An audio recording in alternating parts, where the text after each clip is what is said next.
बिस्मिल्लाहिर्रहमानिर्रहीम। Previous lectures में हमने वो डिज़ाइन सेक्शन ख़त्म किए कि इसमें जो हमारे पास ये यहाँ पे जो पेज बैकग्राउंड सेक्शंस होता है हमने वो डिस्कस किया। हमने किस तरह वाटर मार्क को आपने सेट करना है लगाने, ठीक है। आपने किस तरह कस्टम वाटर मार्क आपने सेट करना है, ठीक है। किस तरह आपने पेज कलर को चेंज करना है, किस तरह आपने पेज को बॉर्डर देना है, जिस तरह हमारे पास ये बॉर्डर होता है, ठीक है। इस तरह तो ये होता है हमारे पास पेज बैकग्राउंड। अब हम नेक्स्ट मेन्यू की तरफ जाते हैं कि नेक्स्ट मेन्यू हमारे पास क्या होता है। वो हमारे पास है रेफरेंसेस। रेफरेंसेस बेसिकली हमारे पास ये आपने किस चीज़ के लिए यूज़ करना है। जब आपने थीसिस लिखना है तो इसमें आपने सबसे पहले हमारे पास जो चीज़ होता है हमारे पास क्या होता है, टेबल ऑफ कंटेंट्स। तो टेबल ऑफ कंटेंट्स हम किस चीज़ के थ्रू हम वो बना सकते हैं, हमने रेफरेंसेस के थ्रू हमने वो सारा कुछ करना है। या इस तरह हमारे पास पेजेस में, या इस तरह हमारे पास डॉक्यूमेंट्स में, या इस तरह हमारे पास रिसर्च पेपर्स में, या इस तरह हमारे पास ऐसे फाइल्स है कि इसमें हमारे पास वो चीज़ मौजूद है। लेकिन जब हम इसके ऊपर क्लिक करेंगे तो हमारे पास वही वही फाइल में हमारे पास फिर इस सेक्शन में वो चले जाते हैं। तो आपने ये सारा कुछ किसके थ्रू करना है, आपने रेफरेंसेस के थ्रू करना है। तो रेफरेंसेस हम किस तरह मतलब बनाते हैं, ठीक है। तो हम स्टार्ट करते हैं। यहाँ पे मैंने लिखना है कि फर्स्ट कर ले हमारे पास एक टाइटल है, वो है कंप्यूटर। फर्स्ट कर ले ये हमारे पास एक चैप्टर नेम है, ठीक है। फिर इसमें हमारे पास है इंट्रोडक्शन, ये इसमें पहला हेडिंग है, ठीक है। फिर इसके लिए हमारे पास कुछ करेक्टर्स होते हैं, ठीक है। हमारे पास इंट्रोडक्शन होंगे। फिर हमारे पास है टाइप्स ऑफ कंप्यूटर। ये मैंने डमी डेटा इधर पुट किए, मतलब जो प्रैक्टिस करने के लिए मैंने ये इधर से लेकर इधर तक मैंने ये सारा कुछ जो डब्ल्यू डेटा होता है मतलब प्रैक्टिस करने के लिए मैंने सारा कुछ इधर लिखा है, ठीक है। इज इक्वल टू रेंड इसका एक फंक्शन होता है। आपने इसके थ्रू आप डमी डेटा मतलब यहाँ पे प्रैक्टिस करने के लिए आप पुट कर सकते हैं, ठीक है। फिर है इज इक्वल टू या क्लासिफिकेशन है, ठीक है। क्लासिफिकेशन में फिर हमारे पास क्या होता है, इस तरह के कुछ करेक्टर्स होते हैं या कुछ टाइप्स होते हैं या डेटा होता है, जो भी है, ठीक है। आप इसमें वो लिख सकते हैं। फिर हमारे पास होता है क्लासिफिकेशन के बाद फिर हमारे पास एक और तरफ हम जाते हैं सीपीयू है, ठीक है। तो ये हमारे पास नेक्स्ट इसमें एक हेडिंग है, ठीक है।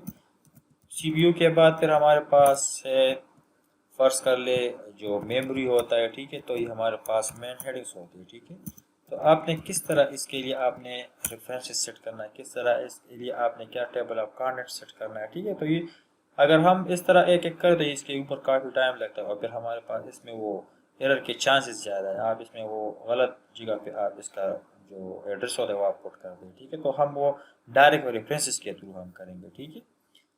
इसके बाद हमारे पास पर्सनली है डेटाबेस है, ठीक है। ये हमारे पास एक और इसमें एक सेक्शन है, ठीक है। फिर हमारे पास है नेटवर्किंग है, ये हमारे पास एक और इसका टाइटल है, ठीक है, या जो हेडिंग होता है, ठीक है। तो या तक काफ़ी है, मतलब हम इससे वो काम हमारा जो काम है वो हम इससे कर सकते हैं। तो आपने सबसे पहले आपने क्या करना है, आपने यहाँ पे होम पे आ जाना है, ठीक है। और होम में आपने क्या करना है, यहाँ पे हमारे पास जो स्टाइल्स होते हैं, हमने जब हमने वर्ड स्टार्ट की तो आप लोगों को मैंने बताया था कि क्लिपबोर्ड, फॉन्ट, पैराग्राफ और एडिटिंग हमने की। लेकिन यहाँ पर जो स्टाइल्स रहता है मैंने आप लोगों को बताया था कि हम वो रेफरेंसेस में डिस्कस कर लेंगे कि इसका क्या मतलब है, हमने किस तरह इसको यूज़ करना है, ठीक है। तो ये बेसिकली हमारे पास रेफरेंसेस के लिए बेस्ट है। ये चीज़ आप वैसे भी आप यूज़ कर सकते हैं, लेकिन अगर आपने रेफरेंसेस सेट तो फिर आपने इधर से ही सारा कुछ करना है। अच्छा, अगर हम क्या करते हैं, ये हमारे पास कंप्यूटर है, जो ये डॉक्यूमेंट्स का जो टाइटल होता है आपने ये टाइटल सेलेक्ट करना है। तो ये हमारे पास क्या हो गया, मेन टाइटल हो गया। फिर हमारे पास है ये मेन हेडिंग होता है, ठीक है। तो आपने क्या करना है, हेडिंग 1 आपने सेलेक्ट करना है। तो ये हमारे पास क्या हो गया, हेडिंग 1। तो इसके साथ ये एरो जब आता है तो इसका मतलब है कि आपने इधर से स्टाइल यूज़ की, और वो कौन सा स्टाइल है कि आपने फर्स्ट कर ले मैंने हेडिंग 1 यूज़ किया, तो ये हमारे पास हेडिंग 1 है। फिर नेक्स्ट स्टेप में आपने ये हमारे पास स्टाइल, तो आपने फिर से आपने क्या करना है, हेडिंग 1 सेलेक्ट करना है। फिर हमारे पास क्लासिफिकेशन है, तो फिर आपने इधर से क्या करना है, हेडिंग 1 आपने अप्लाई करना है। ये हमारे पास मेन हेडिंग्स होते हैं। अगर आपके पास इस क्लासिफिकेशन में सब हेडिंग है तो फिर आपने हेडिंग 2 सेलेक्ट करना है। अगर फिर हेडिंग 2 में फिर हमारे पास सब सेक्शन होता है, फिर आपने हेडिंग 3 अप्लाई करना है। इस तरह हेडिंग 4, 5 एक्सेट्रा आपने खुद से भी हेडिंग डिफाइन करना है, ठीक है। तो इसमें से आप वो सब कुछ कर सकते हैं। फिर हेडिंग 1 इस तरह हमारे पास जितनी भी इधर वो टाइटल्स होते हैं तो हमने क्या करना है, इसको हमने इधर से मतलब सेट करना है, ठीक है। तो ये हमारे पास होता है हेडिंग 1। फिर हमारे पास इधर एक और है नेटवर्किंग, लास्ट हमारे पास हमें भी हेडिंग 1 अप्लाई करना है। अच्छा, अब हम इसके लिए रेफरेंसेस हमने किस तरह सेट करना है, ठीक है। तो आपने सबसे पहले यहाँ पे आपने कुछ मूव करना है डाउनवर्ड, क्योंकि यहाँ पे हमारे पास जो स्पेस होता है हमने टेबल ऑफ कंटेंट्स पहले पेज पे हमने सेट करना है। आप और पेजेस में भी इसका रेफरेंसेस वगैरह टेबल ऑफ कंटेंट्स सेट कर सकते हैं, लेकिन बेस्ट तरीका वो है कि आपने पेज के स्टार्टिंग में जो हमारे पास जो चैप्टर स्टार्टिंग है, तो चैप्टर स्टार्ट करने से पहले आपने क्या करना है, आपने टेबल ऑफ कंटेंट सेट करना है। अगर आपके पास थीसिस है तो थीसिस में पहले हमारे पास क्या होते हैं, जो मतलब जो आपके जो प्रोजेक्ट होता है या जो रिसर्च होता है इसका टाइटल आपने मेंशन करना है। आपके जो यूनिवर्सिटी का जो लोगो होता है या जो कॉलेज का जो लोगो होता है वो आपने सेट करना है। सुपरवाइजर नेम, अपना नेम, डिपार्टमेंट नेम और इसके साथ यूनिवर्सिटी नेम और इसके साथ आपने सेशन मेंशन करना है। फिर इसके बाद अप्रूवल शीट होता है। अप्रूवल शीट का मतलब जो वाइवा जो लेता है एक्सटर्नल एग्जामिनर और इंटरनल एग्जामिनर, इस तरह हमारे पास क्या होते हैं एग्जामिनर्स हो, तो वो यहाँ पे इसको हम क्या कहते हैं, अप्रूवल शीट कहते हैं। इस पे वो साइन करते हैं। फिर इसके बाद डेडिकेशन वगैरह जो भी है, डेडिकेशन के बाद आपने क्या करना है, टेबल ऑफ कंटेंट्स आपने सेट करना है, ठीक है। तो इधर हमने क्या करना है, हमने रेफरेंस अभी से तो आपने दोबारा रेफरेंस पे क्लिक करना है और आपने यहाँ पे हमारे पास जो सेक्शन होता है टेबल ऑफ कंटेंट्स, तो इसमें आपने क्लिक करना है। तो इसको क्लिक कर जब आप क्लिक करेंगे इधर हमारे पास एक होता है ऑटोमेटिक टेबल, एक होता है ऑटोमेटिक टेबल टू, एक होता है मैनुअल टेबल। तो जब भी आपने इस तरह के डॉक्यूमेंट्स आपने सीखा तो आपने हम ज़्यादातर ऑटोमेटिक टेबल यूज़ कर रहे हैं क्योंकि वो हमारे पास सारा कुछ इस जो इधर हमारे पास होता है इस हेडिंग के थ्रू वो सारा कुछ क्या करते हैं यहाँ पे वो मतलब टेबल में वो पुट करते हैं, ठीक है। तो हेडिंग पे क्लिक करें, ऑटोमेटिक पे क्लिक करें, तो आपके पास ही इसका जो रेफरेंसेस होता है, जो मतलब इसका जो लिंक्स जो क्रिएट है हमारे पास 1 2, ये हमारे पास पेज 1 पे है, ये पेज 1 पे है, ये पेज 2 पे है, ये पेज 2 पे है, ये पेज 2 3 3 एटसेट्रा। किस तरह है यहाँ पे आपके पास, अगर इस तरह नहीं है तो फिर आपने किस तरह इसको क्या करना है, सेट करना है। इस तरह एंटर एंटर एंटर, तो आपने इसको क्या करना है, डाउनवर्ड मूव करना है, ठीक है। तो ये हमारे पास क्या हो गया, ये हमारे पास रेफरेंस इसका बन गया। अगर आपने मतलब इसको हम अगर हम मतलब हमें पता है कि डेटाबेस कौन सी पेज के ऊपर है, तो आपने कंट्रोल प्रेस करना और कंट्रोल के साथ साथ आपने डेटाबेस लिंक पे आपने क्लिक करना है, तो डायरेक्ट आप डेटाबेस में वो शिफ्ट हो जाती है, ठीक है। तो ये एक रेफरेंसेस का एक क्या हो जाता है, हमारे पास एक फंक्शनलिटी वो हमारे पास रेफरेंसेस में मौजूद है। अच्छा, फिर अगर आपको मतलब ये जो स्टाइल है वो आपको पसंद है तो फिर आप खुद से मतलब यहाँ पे वो डिफाइन कर ले। इसका जो बोल्ड आपने करना है, ठीक है, इसका कलर आपने चेंज करना है तो फिर आप वो कस्टमाइजेशन आप इससे कर सकते हैं, ठीक है। तो वर्स के लिए मैंने ये वाला यूज़ करना है, ठीक है। तो इधर से आपने ये सारा अप्लाई का तो फिर फॉर्मेट पे क्लिक कर ले और इधर से आपने क्या करना है, इसको आप अप्लाई कर ले तो फिर दोबारा फॉर्मेट पे क्लिक कर ले और इधर से आपने क्या करना है, आपने इधर अप्लाई करना है, फिर फॉर्मेट पे अप्लाई कर ले और फिर आपने सीपीयू पे क्लिक करना है, ठीक है। ये हमारे पास मेन हेडिंग्स के लिए हमने इस तरह सेट करना है। अगर आपके पास सब हेडिंग है, फर्स्ट के लिए मैं अभी आप लोगों को एक एग्जांपल करवा दूँ कि किस तरह आपने सब हेडिंग के लिए यूज़ करना है, ठीक है। तो अब हम आते हैं इस की तरफ, फिर आपने अपडेट पे क्लिक करना है। अपडेट आपने इंटायर टेबल को अपडेट करना है, तो फिर हमारे पास इधर वो क्या हो जाते हैं, अपडेट। अच्छा, आपने इसको क्या करना, आपने सेंटर पे रखना है, इसका स्टाइल आपने चेंज करना है, ठीक है, या आपने फुल टेबल का स्टाइल आपने चेंज करना है तो फिर आपने इस तरह का, यहाँ पे आपने टाइम्स न्यू रोमन और इधर आपने क्या करना है, इसका साइज 14 कर ले, 12 कर दे, जो आपको चाहिए मतलब पसंद है। मतलब अगर हम 14 और 11 से हम ज़्यादा वो नहीं कर सकते, ठीक है। अच्छा, फिर हमारे पास इस कंटेंट्स का साइज थोड़ा ज़्यादा कर ले क्योंकि ये हमारे पास मेन चीज़ होता है, ठीक है। तो आपने इससे ही करना है।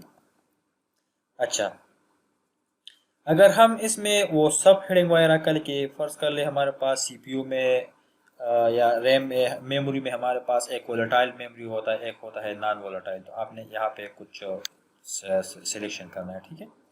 तो फिर आपने मेमोरी, और मेमोरी में फर्स्ट कर लिया हमारे पास क्या होता है, ये हमारे पास वोलेटाइल होता है, वोलेटाइल। और फिर आपने क्या करना है, एंटर। ये हमारे पास गलत है, तो आपने इस पर वोलेटाइल इस तरह, ठीक है।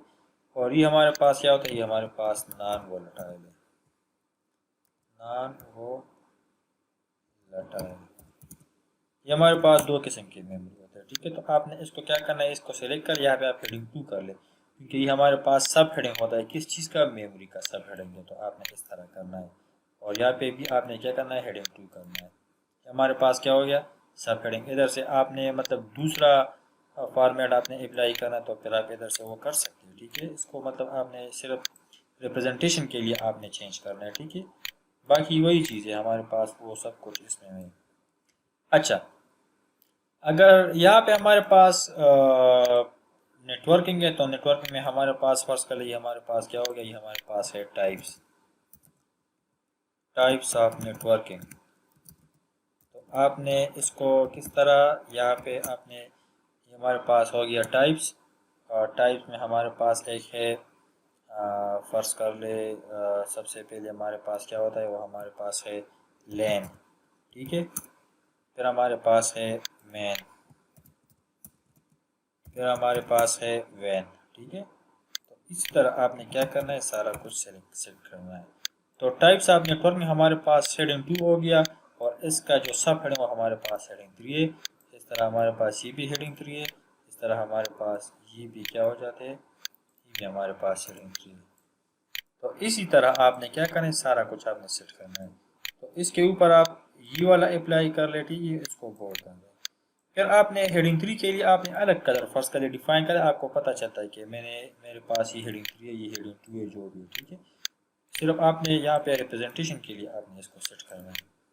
अच्छा, अब हम क्या करते हैं, अब हम आते हैं टेबल की तरफ, और टेबल में हमने क्या करना है, अपडेट टेबल, एंटायर टेबल। तो यहाँ पे हमारे पास, अभी इधर देख लिए, यहाँ पे हमारे पास ये जो होता है, ये हमारे पास है मेन हेडिंग, ये भी मेन हेडिंग है, ये भी मेन हेडिंग है, ये भी मेन हेडिंग है, ये भी मेन हेडिंग है। लेकिन इसके सब हेडिंग हमारे पास क्या होते हैं, वोलेटाइल, नॉन वोलेटाइल। फिर हमारे पास database main heading, networking main heading है, इसमें सब हेडिंग 2 है, वो है टाइप्स ऑफ नेटवर्किंग। फिर इसमें और सब हेडिंग है, वो है लेन, मेन और वैन। तो इसी तरह आपने क्या करें, आपने टेबल ऑफ कंटेंट्स इसी के थ्रू आपने क्या करना है, सेट करना है। तो ये होता है रेफरेंसेस, कि आपने रेफरेंसेस को किस तरह सेट करना है। इसमें एड टेक्स्ट है लेवल 1 2 3 एटसेट्रा। यहाँ पे जिस तरह हमने इधर वो किया, आप इधर से भी मतलब वो कर सकते हैं, लेकिन इसके लिए आपने पूरा टेबल आपने खुद से डिफाइन करना है, ठीक है। अपडेट टेबल का क्या मतलब है, कि वही चीज़ जिस तरह अभी हमने इधर वो की, आप इससे वो कर सकते हैं। या आपने सिर्फ page update, page number update का, तो फिर आप वो कर सकते हैं। या आपने पूरे टेबल को आपने अपडेट करा, तो फिर आपने इस ई वाला ऑप्शन सेलेक्ट करना है, ठीक है। अच्छा, फिर हमारे पास है इंसर्ट एंड नोट। ये हमारे पास एक अलग टूल्स होता है, आपने इसको आपने क्या करना है, यहाँ पे आपने इंस्टॉल करना है, ठीक है। क्योंकि हमारे पास ये एंड नोट जो होता है, वो हमारे पास बेसिकली रिसर्च पेपर्स के लिए, या आपने जो थीसिस लिखना है, इसमें आपने स्पेसिफिक लिंक्स जो होते हैं हमारे पास, जो रेफरेंसेस जो होते हैं, आपने किस रेफरेंस को आपने यहाँ पे जो आपने जो पैराग्राफ लिखा है, या जो आपने जो नेम मेंशन किया, आपने किस रेफरेंसेस के कि आपने किस पेपर से या किस चीज़ से आपने यहाँ पे ये पॉइंट लिखा, तो आपने इसी का रेफरेंस इधर आपने एंड नोट के थ्रू आपने क्या करना है, इधर आपने मेंशन करना है। तो मैंने ये इंस्टॉल की, दूसरी पार्टी एप्लीकेशन है, थर्ड पार्टी एप्लीकेशन है, और मैंने वो MS वर्ड में वो क्या किया, इंस्टॉल की, ठीक है। तो आपने इसको ये इस तरह इंस्टॉल करना है। ये हम वो मतलब जो आप जितना आप एडवांस लेवल पे जाएंगे, तो आपने ये चीज़ फिर यूज़ करना है, ठीक है। फिर हमारे पास इंसर्ट फुटनोट है, ये सब कुछ इस फुटनोट्स वगैरह, जो टेबल ऑफ कंटेंट्स वगैरह, साइटेशन, बिब्लियोग्राफी है। जिस तरह हमारे पास साइटेशन होता है, कि फर्स्ट कर ले, मैं इसका एग्जांपल आपको देता हूँ कि फर्स्ट कर ले किस तरह। ये हमारे पास एक है, जिस तरह हमारे पास कुछ ऐसे वर्ड्स होते हैं, कि फर्स्ट कर ले ये है एच। तो एच के साथ इस तरह चीज़ होता है, ठीक है। और आपने इसके ऊपर आपने फर्स्ट कर ले इसका लिखना है कि 1।